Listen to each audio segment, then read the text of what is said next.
Praise God, salamat sa Panginoon. Ngayon ay araw ng Lunes. Tayo ngayon ay mag-aaral muli ng salita ng Diyos. Napakabuti ng Diyos sapagkat tayo ay muling ibinangon upang ibuli-buli ng kanyang mga salita. Bago ang lahat, tayo muli umawit ng Panginoong Jesus o pananamikan.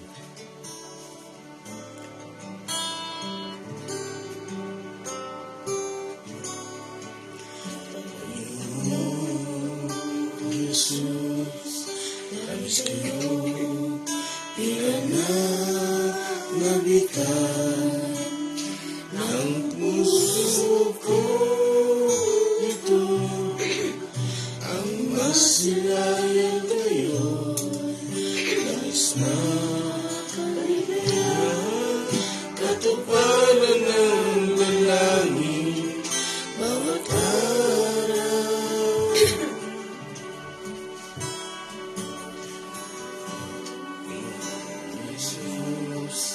Labis kayo pinananabikan ang puso ko.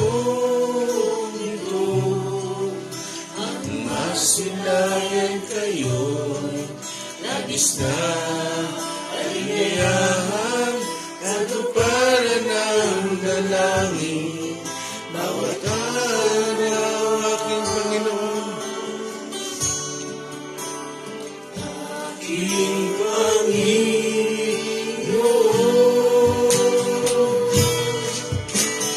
iyo ang kalakasan,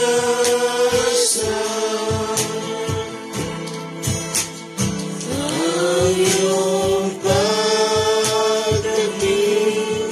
ang aking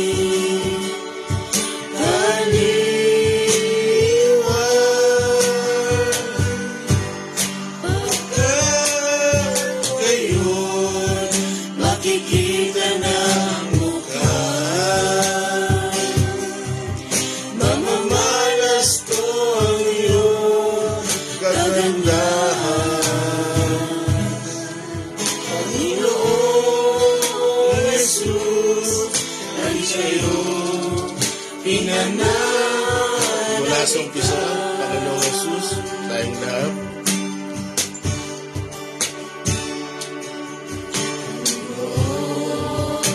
Jesus, lagi sa'yo pinananabikan ng puso ko. Ito ang masilayan kayo, labis na kaligayahan, katuparan ng dalangin bawat araw.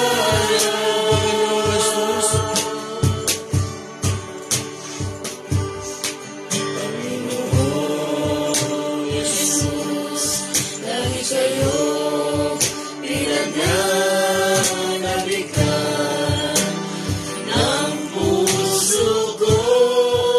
Ito ang masilayan kayo'y labis na kaligayahan, katuparan ng dalangin bawat araw.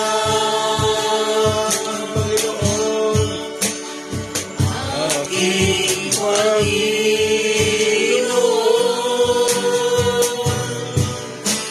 kayo ang kalakasan,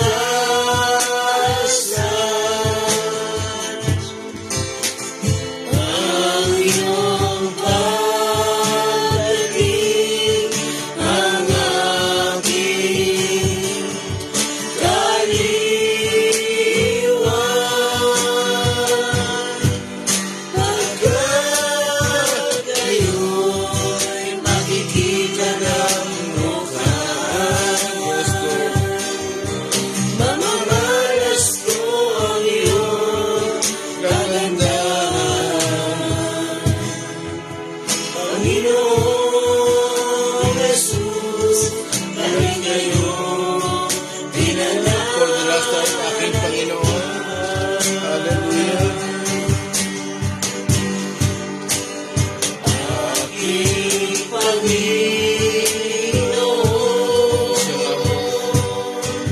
kalooban. kayo ang kalakasan. Napagpapatuloy ay dahil sa inyo. Ang iyong pagdating, Yes, Lord. ang aking kaliwan.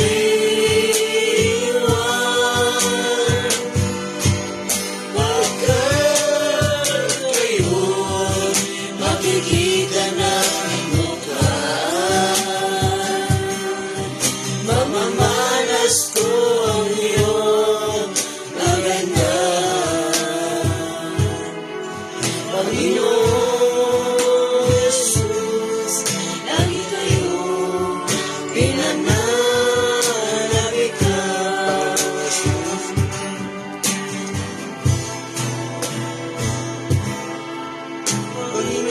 Panginoon Jesus, lagi kayong pinananabikan. Isang pa, Panginoong Jesus. Panginoon Jesus, lagi kayong pinananabikan. Glory. Glory, hallelujah. Hallelujah. Tunay nga po, Panginoon, ang inyong pagdating ang aming pag-asa. Ang inyong pagdating, Lord, kahit magpapasimula ang lahat. Hallelujah. Salamat po sa inyong Holy Spirit, sa inyong pagsama po sa amin. And then,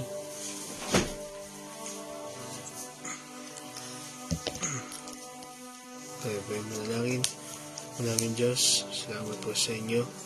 Mabuti kayo sa amin, Panginoon. Salamat sa pagising sa amin sa umaga. Salamat po sa panibagong araw na pinagkaloob niyo sa bawat isa sa amin. Muli, Panginoon, sa inyong pag-aaral ng mga salita nawa ay maunawaan namin at patuloy namin, Panginoon, na mai-apply, Panginoon, sa aming buhay ang inyong mga salita.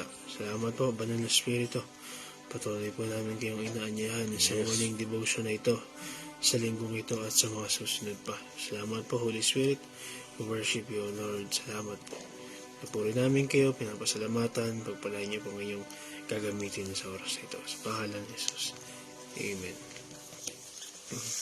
Good morning po sa inyo lahat, sa aming kasama sa morning devotion na ito.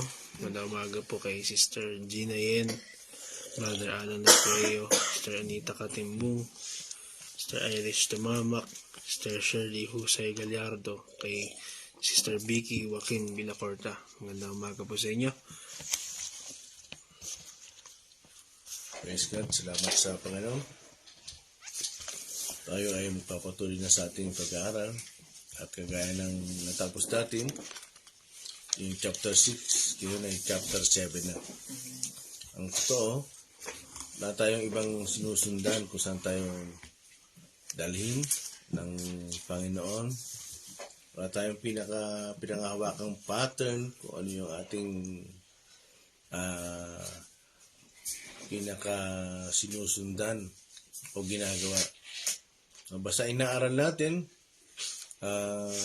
series at tayo ay nagpasimula ng chapter 1 mula background to chapter 1 at syempre hindi naman natin lubos talagang mape-perfect yan kasi salita ng Diyos yan balahawak yan hanggang inaaral mo yan hanggang sinasaliksik mo yan ay talagang makikita mo ang lubos na kaunawaan. Bakit? Kakaiba ang salita ng Diyos, ang Biblia, sa mga ibang aklat. Kakaiba. Kasi ito lamang ang tanging aklat na may kapangyarihan. Bakit? Kahit magbasa ka ng mga libro, no? Talagang ang author ay talagang yung mga tao, base sa kanilang karakter, base sa kanilang experience, ang salita ng Diyos, kakaiba. Kasi yan ang bumabago ng buhay. Amen? Habang yan ay sinasaliksik mo, talagang makikita mo yung pagbabago ng buhay mo. At talaga makikita mo yung salitang tagumpay. Sabi nga kay Joshua, bulay-bulay mo ito araw at gabi kung gusto mong magtagumpay. Amen? At basahin natin yung ating mga text. Siyempre, ang topic natin ay chapter 7 series kasi mahabang tatahakin natin uli. At Daniel. Sa John chapter 7 verse 1 to 13. Verse 1, pagkatapos nito inilibot ni Jesus ang Galilea. Iniiwasan niya ang Judea dahil nais siyang patayin ng mga pinuno ng mga Hudyo roon. 2, nalalapit na noon ang pista ng mga tolda, isa sa mga pista ng mga Hudyo. 3, kaya't sinabi kay Jesus ng kanyang mga kapatid, bakit hindi ka umalis dito at pumunta sa Judea para makita ng iyong mga tagasunod ang ginagawa mo? 4, walang taong naglilihim ng kanyang ginagawa kung ang hangad niya'y maging tanyag. Ginagawa mo rin lamang ang mga bagay na ito, magpakilala ka na sa sanlibutan. 5, maging ang mga kapatid ni Jesus ay hindi nananalig sa kanya. 6, sumagot si Jesus, hindi pa ito ang tamang panahon. Sa inyo'y maaari kahit anong panahon. 7, hindi kayo kapopotan ng sanlibutan, ngunit ako'y kinapopotan nila, sapagkat pinapatotohanan kong pawang masasama ang mga gawa nito. 8, kayo na lamang ang pumunta sa pista, hindi ako pupunta, sapagkat hindi pa ito ang tamang panahon. 9, pagkasabi nito, nagpaiwan siya sa Galilea. 10, pagkaalis ng kanyang mga kapatid, si Jesus ay palihim na pumunta rin sa pista. 11, hinahanap siya roon ng mga Hudyo. Nasaan kaya siya? Tanong nila. 12, pabulong na pinag-uusapan siya ng marami. Siya'y mabuting tao, sabi ng ilan. Hindi, inililigaw niya ang mga tao, sabi naman ng iba. 13, ngunit walang nangahas magsalita ng hayagan tungkol sa kanya dahil sa takot sa mga pinuno ng mga Hudyo. Amen. Salamat sa Panginoon. Thank you, Ato Daniel. Okay, sa verse 1, tuloy-tuloy ang ating pagbabasa, no? At kukomment ako pag binabasa nila. At syempre, pag binasa ni Daniel, may pagkakatong Sister Ami ang uulit. Ano ng ating setup. Kaya sa verse 1, anong sabi doon? Yung Feast of Tabernacle. Pag sinabing Feast of Tabernacle, yan yung Tent of Tabernacle. Yung toldang tipanan. Kanino yun? Sino nakilala doon? Si Moises. Kasama yan sa kanilang mga pesta, yung kanilang celebration. Mga Hudyo ay maraming mga pesta. Diyan natin kinuha yun. Pero tingnan nyo, ang mga Hudyo ay maraming piyesta, maraming pinagdiriwang, kasi pag sinabing piyesta, celebration. Yun lang yun. Kaya, dyan, ibang-iba naman yung piyesta dito, noong panahon, iba yung mga piyesta noon, tsaka yung piyesta ngayon. Kaya, siyempre, sino ang mga karakter na nandyan?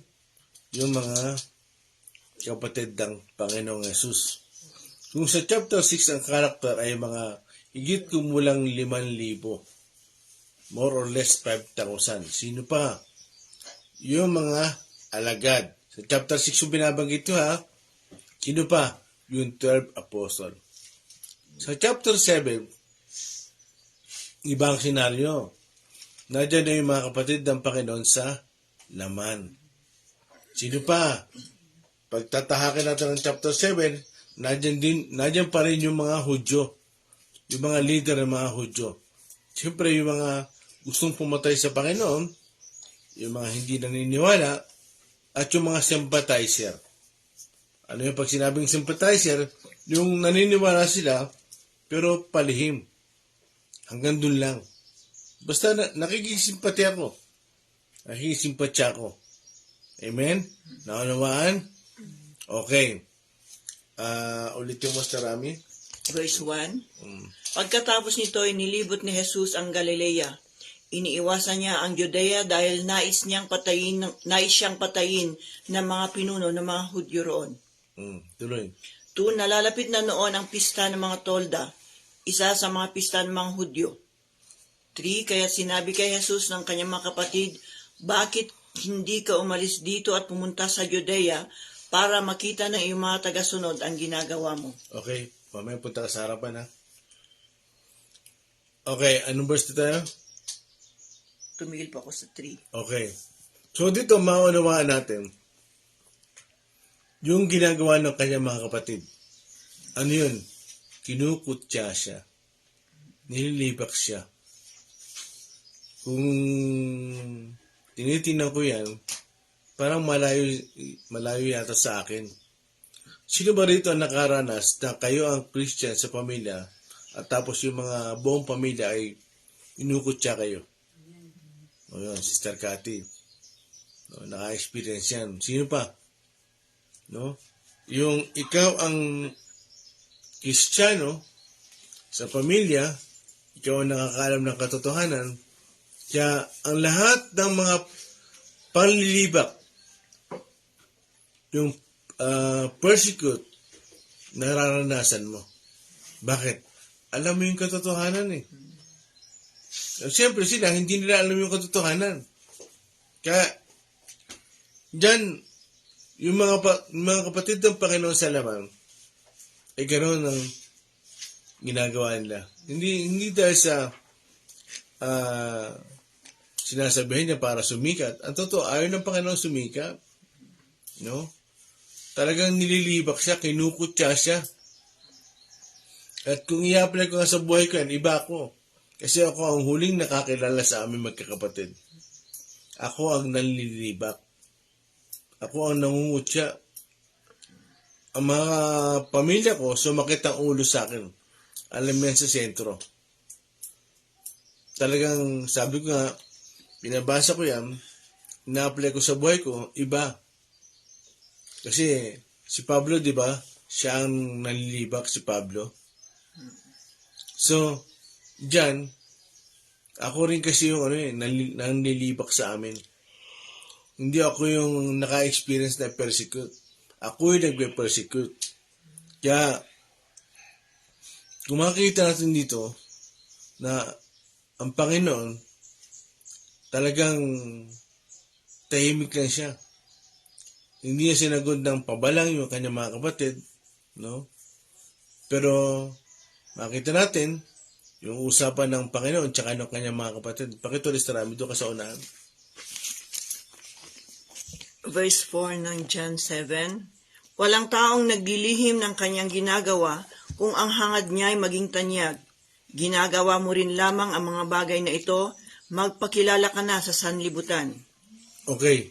So dito, lubos nating maunawaan, nakikita ng mga kapatid ng Panginoon sa laban. Gusto ko lang sabihin pala, yung mga kapatid ng Panginoon, pagdating ng panahon, nakakilala din yan. Naging missionary din yan. Naging mga leader din yan. No? Pero nung ang Panginoon ay nag-uumpisa, talagang hindi naniniwala sa Kanya. Kaya, diyan talagang nakakita nila nakakaiba ang Panginoon. Kakaiba maging sa pagkilos, pananalita, at sa paggawa. Kakaiba. Kasi, nakakita nila eh. Diba? Pasin yung usapan. Gusto mo lang sumikat eh. Doon ka pumunta, anong ibig sabihin nun? Maraming tao kasi doon sa Jerusalem eh. Ang Panginoon, wala naman talagang hilig sa pagsikat. Iba ang mission niya. Yun talaga ipangaral ang mabuting balita. Ipangaral ang kaligtasan. Tuloy sa rami. Verse 5, maging ang mga kapatid ni Jesus ay hindi nananalig sa kanya. 6, sumagot si Jesus, hindi pa ito ang tamang panahon. Sa inyo ay maaari kahit anong panahon. 7, hindi kayo kapupuutan ng sanlibutan, ngunit ako ay kinapupuutan nila, sapagkat pinapatutuhanan kong pawang masasama ang mga gawa nito. Okay. Ano yun? Yung sinasabing, hindi pa ito yung panahon ko. Ito yung panahon na huhulihin siya. Isasakdal siya. Talagang makikilala siya. Naunawaan nyo? Kasi ang Panginoon, ayaw niyang makilala siya dahil sa himala. No? Hindi, talagang makikilala ang Panginoon. Kaya yan yung panahon na sinasabi ng Panginoon na hindi pa ito ang panahon ko. Kasi alam niya, pag siya ay nakilala na, pag siya ay talagang hindi maiwasang sisikat, talagang papatayin na siya. Kaya dyan sinasabi ng Panginoon, hindi pa ito ang panahon ko. Kasi yung panahon darating, talagang hindi na magtatagal yun eh.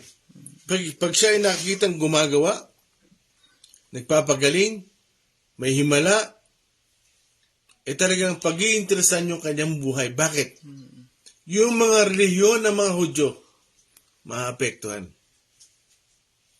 Napasin nyo? Sino yung mga gusto pumatay sa kanya? Yung mga Hudyo. Kasi maapektuhan. Naunawaan nyo ba yun? Kaya, dyan sinabi ng Panginoon, ay talagang hindi pa ito ang panahon ko. Ulit yung last verse na binasa mo. 7. Hindi kayo kinapupuotan ng sanlibutan, ngunit ako'y kinapupuotan nila, sapagkat pinapatotohanan kong pawang masasama ang mga gawa nito. Okay. So dito, makikita nyo, sinabi ng Panginoon sa kanyang mga kapatid, hindi kayo kinapupuotan ng sanlibutan. Ako lang. Bakit? Ang Panginoon, dala niya ang katotohanan. Amen. Pangalawa, siya'y lumalakad sa kalooban ng Ama. Kaya ikaw ay lumalakad sa kalooban ng Ama, expected niyo yan.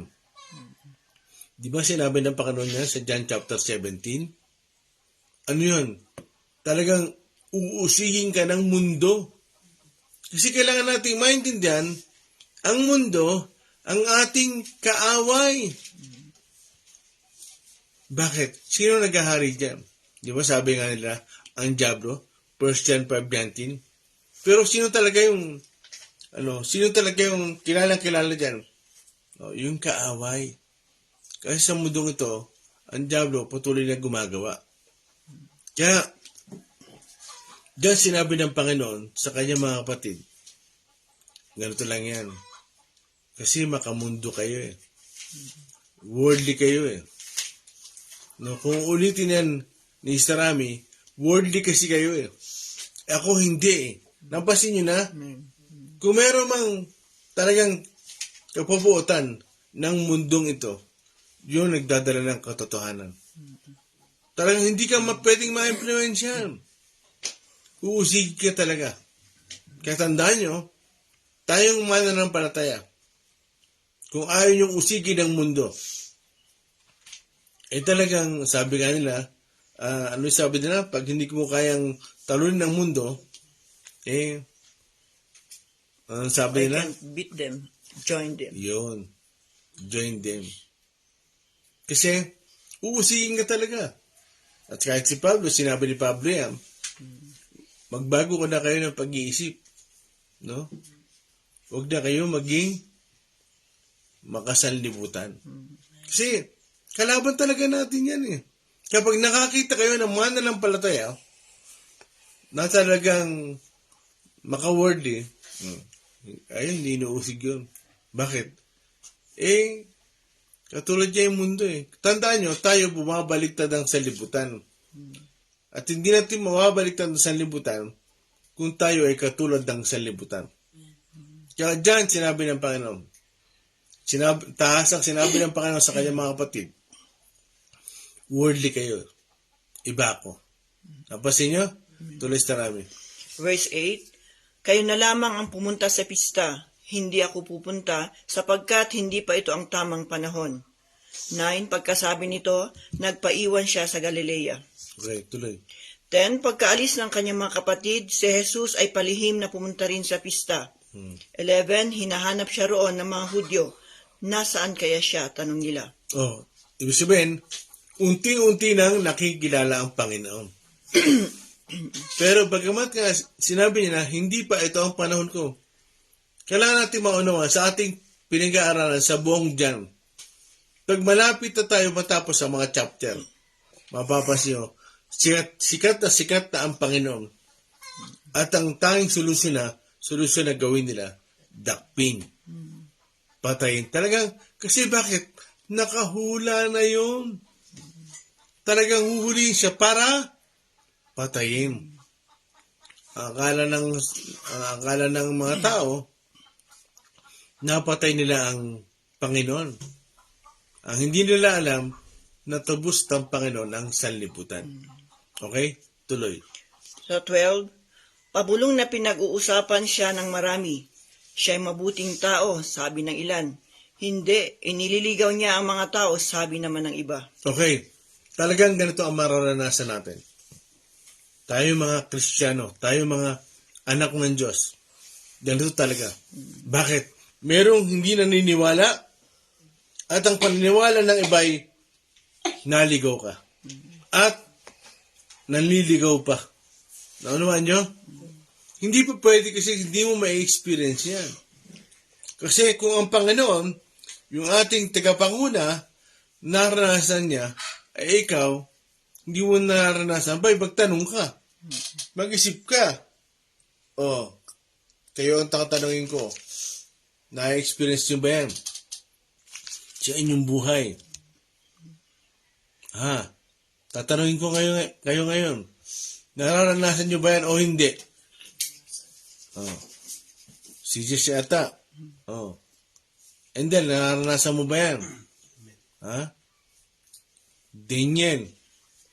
Na talagang, makita nyo dito, pag ikaw ay nasa Panginoon, talagang merong manlilibak sa inyo. At pwedeng pararatangan kayo na naligaw at nanliligaw. Okay? Tuloy. Verse 13, ngunit walang nangahas magsalita ng hayagan tungkol sa kanya dahil sa takot sa mga pinuno ng mga Hudyo. Yun. Kaya dito makita nyo, ang talagang issue rito, hanggang sa kamatayan ng Panginoon, yung mga Hudyo at mga pinuno. Sila yung isang instrumento na gagamitin para ang Panginoon ay mapatay. Nakikipagkaibigan sila sa Roma. Yung mga sundalo ng Romano. Amen? Okay, tuloy na tayo sa 14. Bati ka muna siya. Good morning po sa mga isa na kasama po namin sa FB Live, kay Pastora Leonora de los Santos, Sister Eden Relioso Dano, Brother Mario Mungcal Antonio Jr., Pastora Isabel Raimundo Dia, good morning po, Pastor Jojo Teruel, Brother Jemiel Malaborbor. Babasa po tayo dito sa John 7 verse 14 to 24. Nang kalagitnaan na ng pista, pumasok si Jesus sa templo at nagsimula na namang magturo. 15. Nagtataka ang mga pinuno ng mga Hudyo at naitanong nila, saan kaya nakakuha ng karunungan ng taong ito, gayong hindi naman siya nakapag-aral. 16. Kaya't sinabi ni Jesus, hindi sa akin ang itinuturo ko, kundi sa nagsugo sa akin. 17. Kung talagang nais ninumang sumunod sa kalooban ng Diyos, malalaman niya kung itinuturo ko'y mula nga sa Diyos o kung ang sinasabi ko ay galing lamang sa akin. 18. Ang nagtuturo ng galing sa sarili niyang kaisipan ay naghahangad ng sariling karangalan. Ngunit ang taong naghahangad na maparangalan ang nagsugo sa kanya ay taong tapat at hindi sinungaling.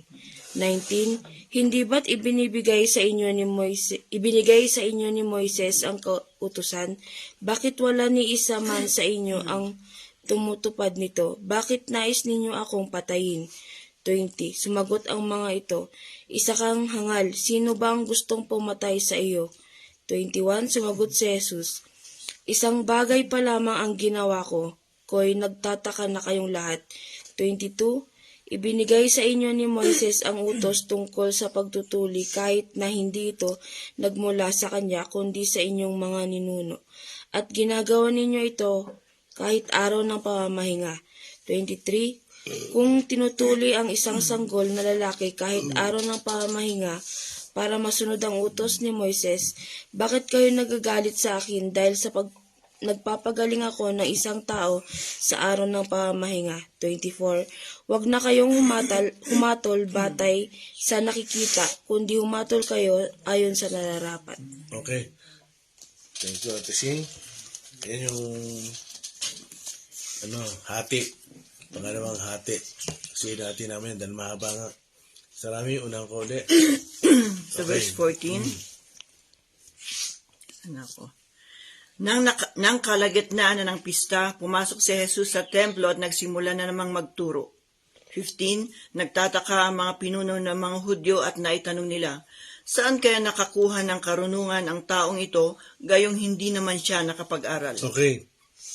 So, dyan, mauunawa natin at malalaman natin. Tingnan nyo ha. Ang Panginoon, bagamat may paglilibak, may pag-uusig, tingnan nyo, hindi siya tumitigil ng pangaral. Kaya tayo, pag mayroong pag-uusig, huwag din tayong titigil sa pangaral. Kasi bahagi ng buhay natin ang pangaral. At bahagi ng buhay natin ang pag-uusig. Kaya huwag kayong mapapagod na ano ba yan? Nangaasar na naman to. Yung discrimination. Talagang susukatin ka. Parang ang tingin sa'yo ay mahina, mababang uri. Now, ulitin mo sa Rami. Sa 15. Nagtataka ang mga pinuno ng mga Hudyo at naitanong nila, saan kaya nakakuha ng karunungan ang taong ito, gayong hindi naman siya nakapag-aral? Okay, bakit? Bakit? Kasi nga, ang totoo, kilala nila ang Panginoon eh. Saan galing? Doon sa mahirap na pamilya. Tingnan nyo ang sinabi. Nagtataka sila. Bakit napakadunong ng Panginoon? Saan ang galing? Hindi naman siya nakapag-aral. Kaya ito nga sinasabi ko eh. Doon sa mga nag-aaral. Huwag niyong ipagmalaki yung pinag-aralan niyo. Kasi ang Panginoong Jesus mismo, hindi siya nagpakilala dito na siya ay mataas ang pinag-aralan. Ang Panginoong Jesus, mga pasin nyo, hindi siya nakilala na mataas ang pinag-aralan. Kaya minsan nalulungkot ako sa mga ibang mangaral. Doctorate na ako eh. Tapos, pag nalaman niya na ang kausap niya ay Bible school lang ang tinapos, feeling niya mataas na ang pinag-aralan niya. Naunawaan niyo? Kalimitan pang narinig ko. Ito, narinig ko kasi mismo eh. Bible school ka lang, ministerial ka lang. Kasi ako, nag-upgrade na ako ng ng turo. Ina-upgrade pala yan. Ang alam ko kasi sinisiyasat yan eh. Walang masama kung tayo ay makapag-aral. Siguro, pinakamaganda nito, tumahimik na lang. Kasi bakit? Pang resume lang yan. Hindi mo kailangan ipangalandakan na ikaw ay nag-doctorate, nag-masteral, nag-PhD. Alam mo niyo ba yung PhD? Puro hangin dala.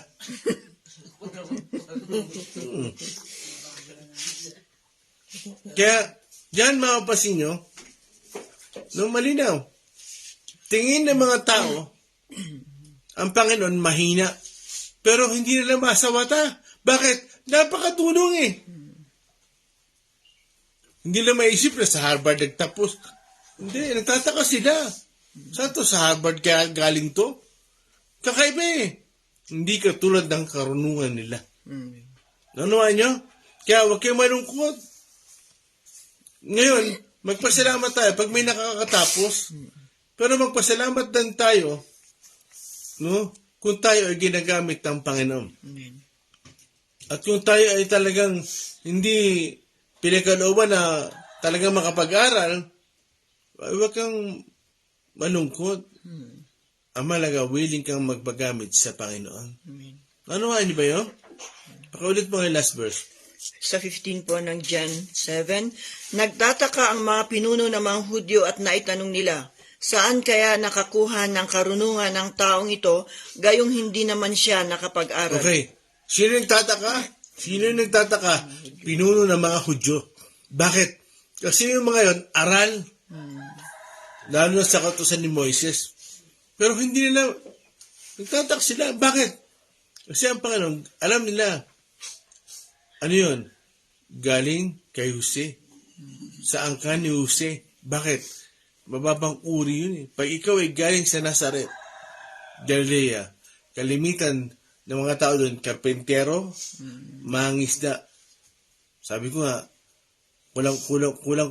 kulang lang sabihin ko, magbubukid. Ganon ang level. Kaya, ang tingin ng mga Hudyo, saan ka nang galing? Kasi kakaiba eh. Tulay sa rami. Sa verse 16, kaya't sinabi ni Jesus, hindi sa akin ang itinuturo ko, kundi sa nagsugo sa akin. So dito, makita nyo, malinaw na talagang ang kalooban ng Ama ang dala-dala niya. Bagamat alam natin ang Panginoong Jesus kung saan galing. No? Tulay sa rami. Verse 17, kung talagang nais ninumang sumunod sa kalooban ng Diyos, malalaman niya kung ang itinuturo ko ay mula nga sa Diyos o kung ang sinasabi ko ay galing lamang sa akin. Okay. So dito maunawaan natin doon sa mga mangaral. Kung talagang ikaw ay nangangaral ng buong puso mo, talagang kung maaari, hindi mo pinapakilala ang sarili mo. Kung maaari, ikaw mismo ayaw mong sumikat. Talagang ang pinakikilala mo at ang gusto mong makita sa'yo, ang Diyos. Amen? Ano mo sinasabi ko? Ang Diyos ang gusto mong makilala, hindi kung sino ka. Amen. Tulay sa rami. Verse 18, ang nagtuturo ng galing sa sarili niyang kaisipan ay naghahangad ng sariling karangalan. Ngunit ang taong naghahangad ng paparangalan ang nagsugo sa kanya ay taong tapat at hindi sinungaling. Yun. Kaya dito makikita nyo kung saan ang ginagawa ng Panginoon, makilala ang Ama. Makilala ang Diyos.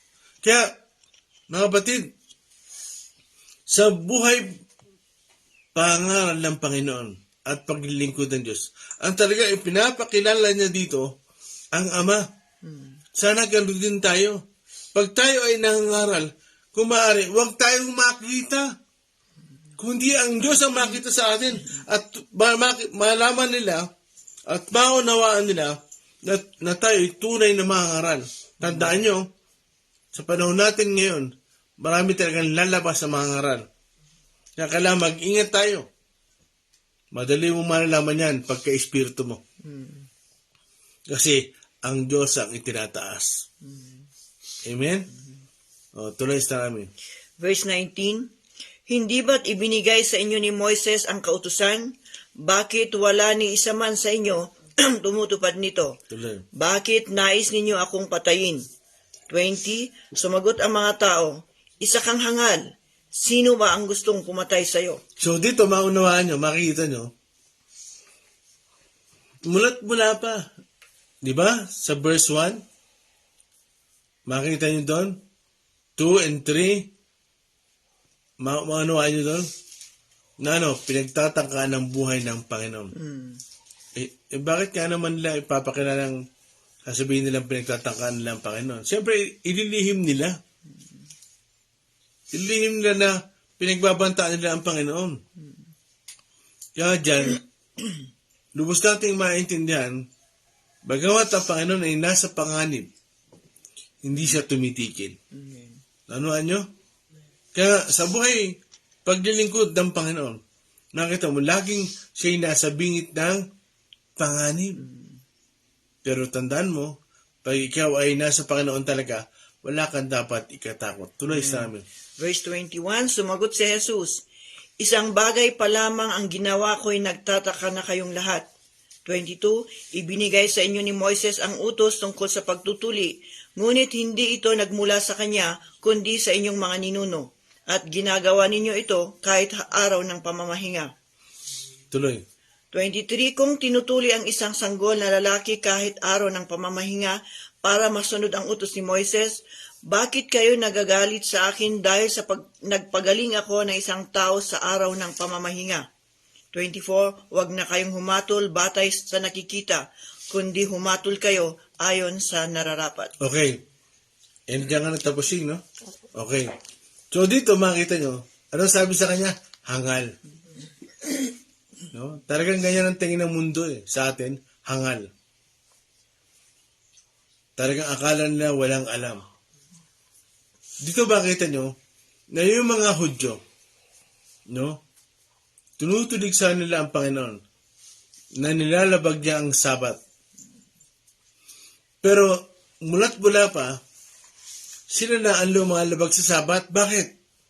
Kasi pag tinutuloy nila mga sanggol, araw ng Sabat, bawal yun.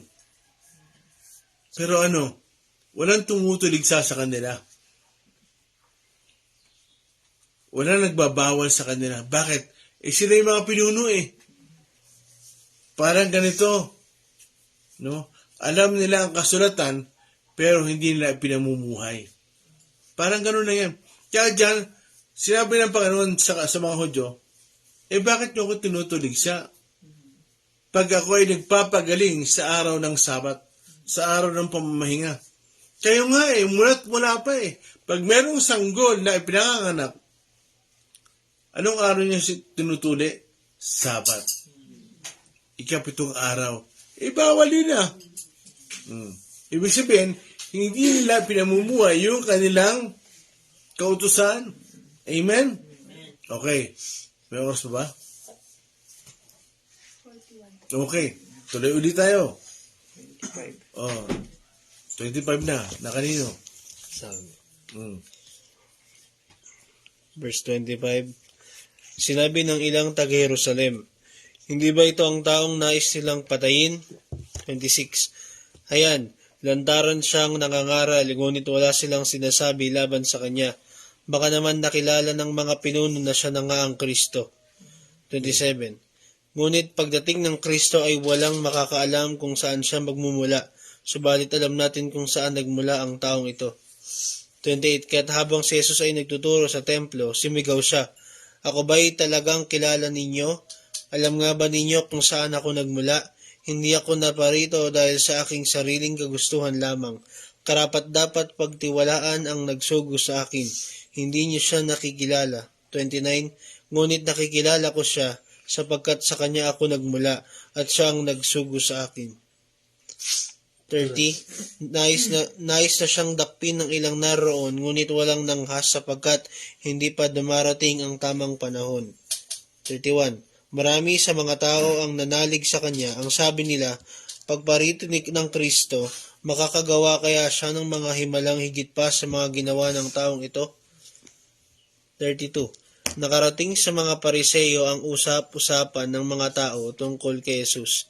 Kaya't inutusan nila at ng mga punong pari ang ilang bantay sa templo upang dakpin si Jesus. 33, sinabi ni Jesus, makakasama pa ninyo ako ng kaunting panahon at babalik na ako sa nagsugo sa akin. 34, hahanapin ninyo ako ngunit hindi nyo ako makikita sapagkat hindi kayo makakapunta sa pupuntahan ko. 35, nag-usap-usap ang mga Hudyo. Saan kaya pupunta ang taong ito at hindi na raw natin siya kaya makikita? Pupunta kaya siya sa ating mga kababayang nasa lupain ng mga Griego upang magturo sa kanila? 36, ano kaya ang ibig niyang sabihin ng kanyang sinabing, hahanapin ninyo ako, ngunit hindi niyo ako makikita at hindi kayo makakapunta sa pupuntahan ko? Mabigat yan. Mabigat yan. Sinabi niya sa mga Hudyo. Bakit? Saan magaling ang Panginoon? Sa langit. So, ibig sabihin, hindi sila makapunta ng langit. No? Hindi na nauunawaan. Kaya, Ito Rami? Verse 25, sinabi ng ilang taga-Jerusalem, hindi ba ito ang taong nais nilang patayin? 26, hayan, lantaran siyang nangangaral, ngunit wala silang sinasabi laban sa kanya. Okay. So dito, makita nyo mga kapatid, pinapaalala ko. Ang Panginoon, simulang bumaba siya sa lupa, wala siyang sinayang na panahon. Alam niya kung gaano kahaba lang ang buhay niya. Alam niyo ba tayo ganun din? Huwag tayong magsayang ng panahon. Kasi bakit? Alam din ng Diyos kung gaano kahaba ang buhay natin. Sinabi ng David, ang buhay ko'y nakasulat na sa iyong talaan kung gaano kahaba. Kaya ang Panginoon, alam niya rin, darating yung panahon. Di ba, lagi niya binabanggit? Hindi pa ito ang panahon ko. Alam niya, pero malapit na. Kaya tayo, ganun din. Huwag tayong magsayang ng panahon. Biruin nyo, bagamat siya ay nasa panganib, wala siyang sinasayang na panahon. Kaya huwag tayong matakot. No? Na tayo ay magpahayag ng salita, ng mabuting balita. Huwag tayong matakot. Na ipangaral ang katotohanan. Ulitin ko, huwag tayong matakot na ipangaral ang katotohanan. Naunawaan niyo ba? Nandiyan ba kayo? Anong huli kong sinabi? Huwag kayong matakot na ipangaral ang ano? Katotohanan. Yan. Tuloy sa namin. Karugtong po ng verse 26. Baka naman nakilala ng mga pinuno na siya na nga ang Kristo. 27, ngunit pagdating ng Kristo ay walang makakaalam kung saan siya magmumula. Subalit alam natin kung saan nagmula ang taong ito. Oh, di ba? Bakit? Ang alam nila sa Nazaret ang Panginoon. Ang alam nila, taga Galilea. Kaya, yun ang tingin nila. Hindi nila alam, galing saan? Sa Bethlehem. Doon siya ipinanganak. Hindi na alam. Kasi bakit? Tama nga naman. Darating ang Kristo, hindi natin alam kung saan magmumula. Pero sila, hindi na naiintindihan. Hindi talaga nila alam. Ayan na, ang Kristo karap nila. Oh. Kasi ang alam nila, anak siya ni Jose. Tiga Galilea siya, anak siya ng karpentero. At siya hindi nakapag-aral. Pero tingnan mo, kung mabubuksan lamang yung kanilang spiritual eyes, yung kanilang kaisbam, no? Hindi talaga nila alam. Hindi nila unawaan. Bakit? Una, ang Panginoon ipinanganak saan? Sa Bethlehem, sa bayan ni David. Bakit? Kasi yun ang hula na yung Kristo ay ipanganganak sa Bethlehem. Saan ba ipinanganak ang Panginoon? Bethlehem. Pakibasa mga astarami. Lucas chapter 2. Verse 4 and 7.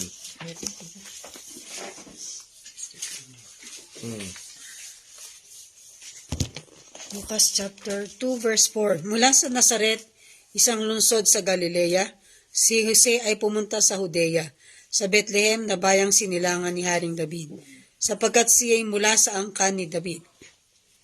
5. Kasama niyang umuwi upang magpatala rin si Maria sa kanyang magiging asawa na noon ay kabuwanan na. 6. Habang sila'y nasa Bethlehem, sumapit na ang oras ng panganganak ni Maria. 7. Isinilang niya ang kanyang panganay na isang lalaki. Binalot niya sa lampin ang sanggol at inihiga sa isang sabsaban sapagkat wala ng lugar para sa kanila sa bahay panuluyan. Amen. So, sarami. So, dito makita nyo, sa galing ang Panginoon sa Bethlehem, pero hindi na alam na dalawang bagay. Una, ipapanganak sa bayan ni David. Pangalawa, lahi ni David. Yun ang susundan ng Panginoon. Wala silang alam. Kaharap na nila. Ang alam lang nila, tiga Nazaret siya. Tiga Galilea. Anak sa ng karpentero. Mababang uri, mahirap na tao. Kaya tayo, ingat tayo No? Yan yung lahing pinili ng Panginoon. Tuloy sa rami. Verse 28, kaya't habang si Jesus ay nagtuturo sa templo, sumigaw siya, ako ba'y talagang kilala ninyo? Alam nga ba ninyo kung saan ako nagmula? Hindi ako naparito dahil sa aking sariling kagustuhan lamang. Karapat dapat pagtiwalaan ang nagsugo sa akin.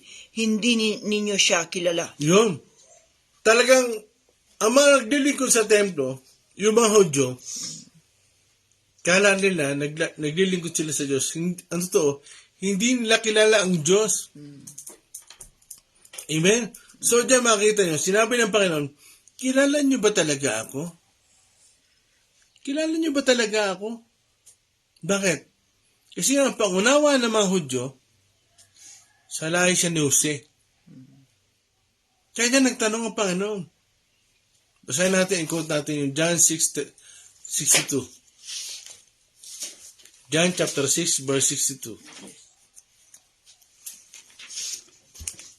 John chapter 6, 62.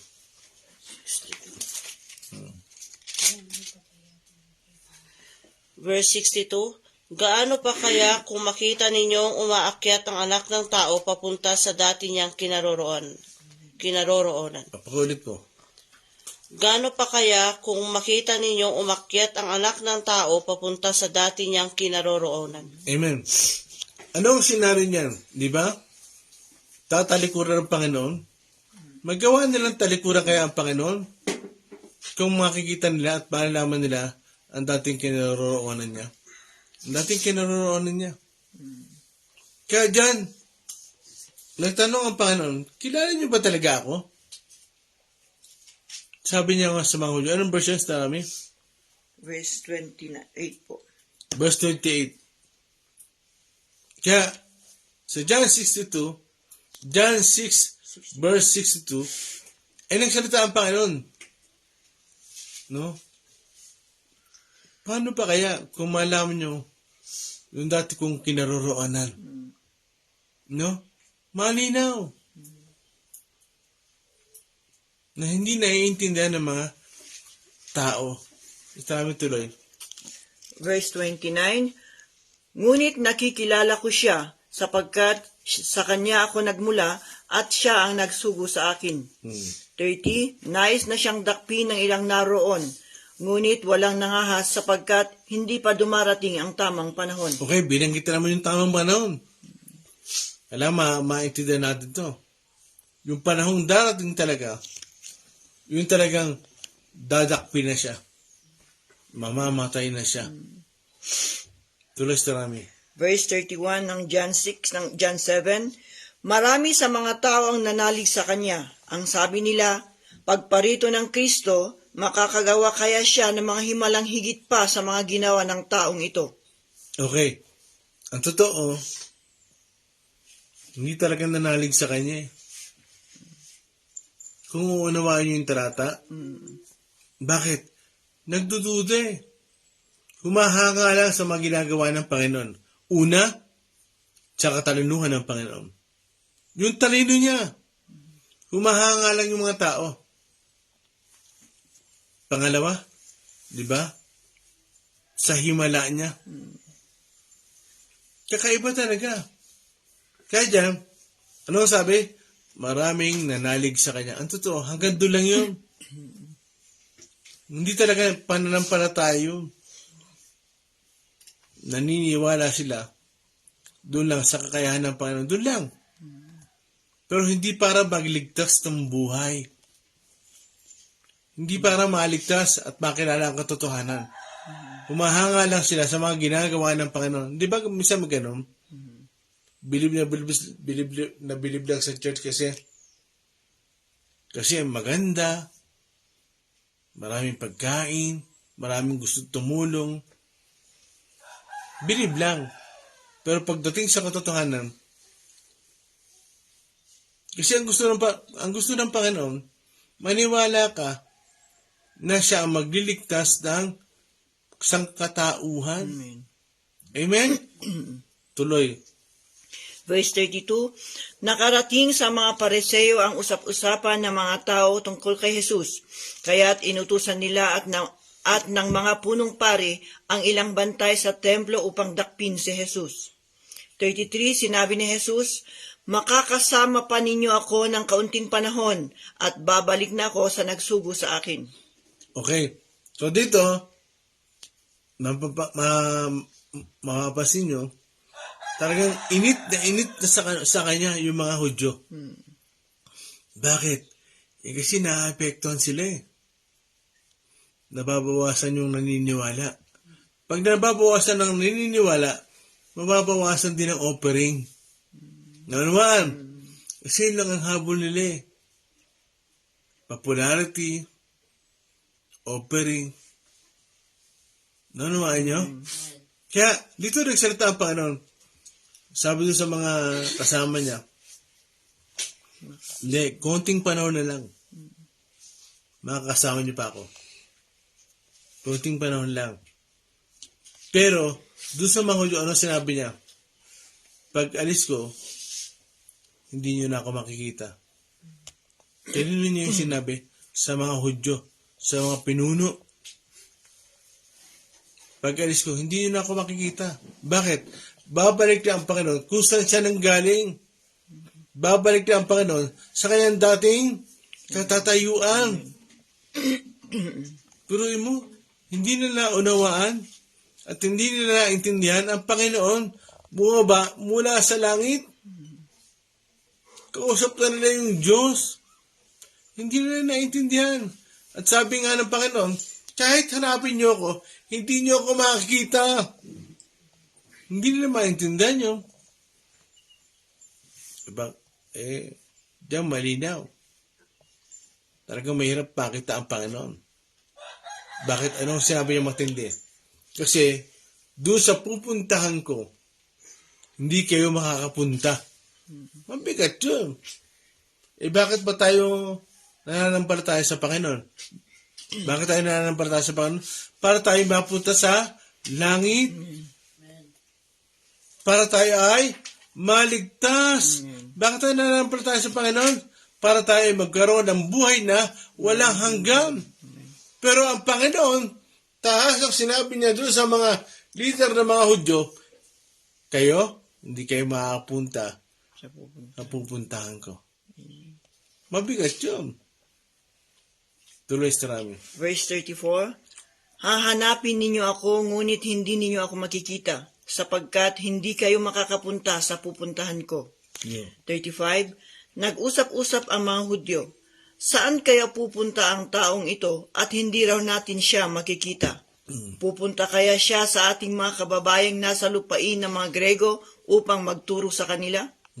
36, ano kaya ang ibig niyang sabihin ng kanyang sinabing, hahanapin ninyo ako, ngunit hindi ninyo ako makikita, at hindi kayo makakapunta sa pupuntahan ko. Yun, biruin nyo. Hindi maintindihan yun ng mga Hudyo. Hindi nila alam ang Panginoon talaga ang kailangan nila. Ang kaligtasan, hindi nila maintindihan yun. Bakit? Hindi nila makilala ang Panginoon eh. Pero matagal silang naglilingkod sa templo, matagal na sumusunod sa kautusan ni Moises, pero hindi nila maunawaan. Kaya tayo, uulitin ko, mapalad tayo. Binuksan ng Diyos ang ating mga kaisipan, ang ating spiritual eyes, ang ating spiritual heart, para maunawaan natin yung mga bagay na ito. Diba? Naranasan nyo maging undeliver. Naranasan nyo maging sarado ang isip. At ako, naranasan ko yan. Nung talagang, hindi ko alam, inabot yata ako ni Starcati. Inabot ako ni Starcati na talagang wala akong pakialam. Di ba, ta? Nagpe-persecute ako. Inabot niya ako. Kaya, diyan ang Panginoon, tahasan na talagang pinagtibay niya sa mga Hudyo, hindi kayo baka pupunta sa pupuntahan ko. Bakit? hindi naniniwala sa Kanya eh. Amen? Kayo oras watching? Ha? 6:01 na. Okay. Natapos pa natin? Okay. Kaya mahaba ang tinahak natin. So, dito, kailangan natin maintindihan, kahit anong panlibak, anong pag-uusig, magpatuloy lang tayo. Bakit? Alam natin yung katotohanan. Alam natin na tayo ay nasa kalooban ng Panginoon. Pag ikaw ay nasa kalooban ng Panginoon, kalaban mo ang daigdig, kalaban mo ang sanlibutan. Pag ikaw ay lumalakad sa kalooban ng Panginoon, pero pag ikaw ay wala sa kalooban ng Panginoon, magtaka ka. Bakit kaibigan mo ang sanlibutan? At ang itsura mo, mukhang sanlibutan. Magtaka ka. Dapat kakaiba ka. Yun talaga yung pagkakakilanlan natin. Amen? Awitin natin yung pananabigan. Mr. Cathy, bukas, 37 tayo, at tahak ulit tayo ng mahaba-haba. Hanggang 45 tayo.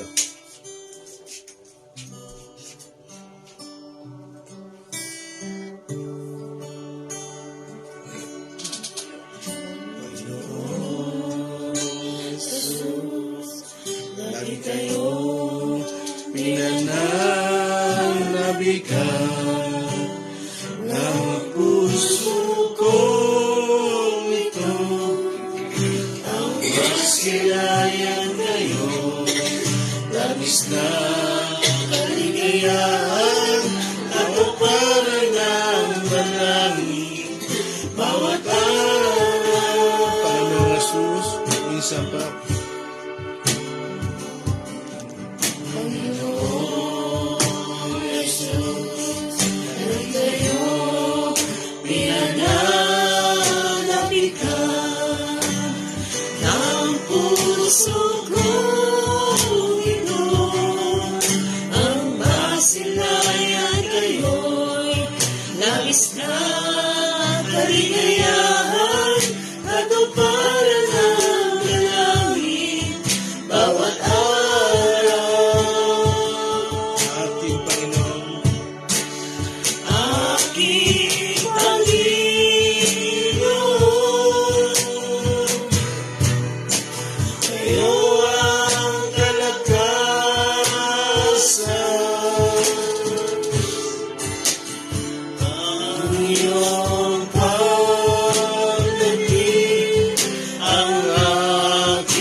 Madalas tayo, Panginoong Jesus.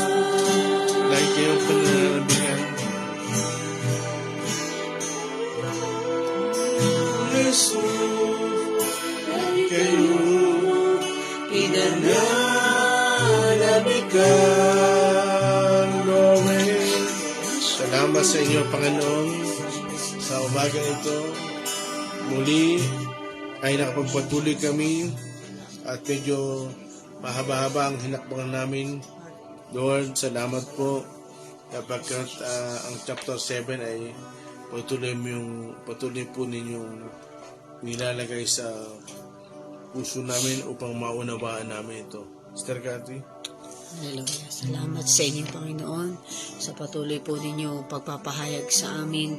Salamat, O Diyos. Tulungan niyo po kami na tularan po kayo, Lord, na maging matapang pa rin o malakas ang loob sa kabila ng kami ay hindi pinaniniwalaan o kinatutuwaan ng aming mga nasa kapaligiran.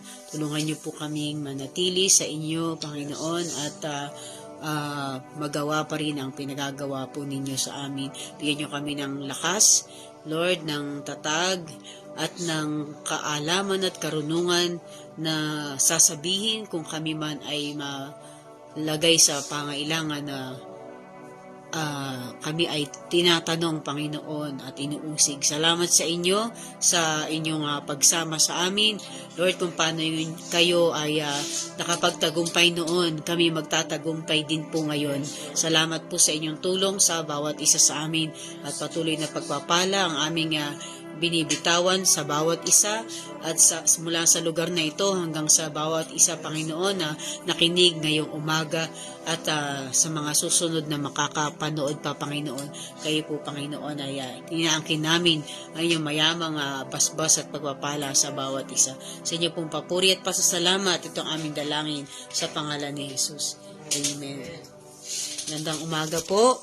Sis Pastora Mary Chris, Brother Udi Velasco at sa inyong pamilya, Pastor June Kakdak, CJ Castor, Nora Santos, Faustina Rubero, Sister Rochelle, kumusta po kayo? Liway Anorico, JC Gardose, Sister Chrysel, Brother Mike Baheta, Aisa Dandan. Okay, good morning po sa inyo.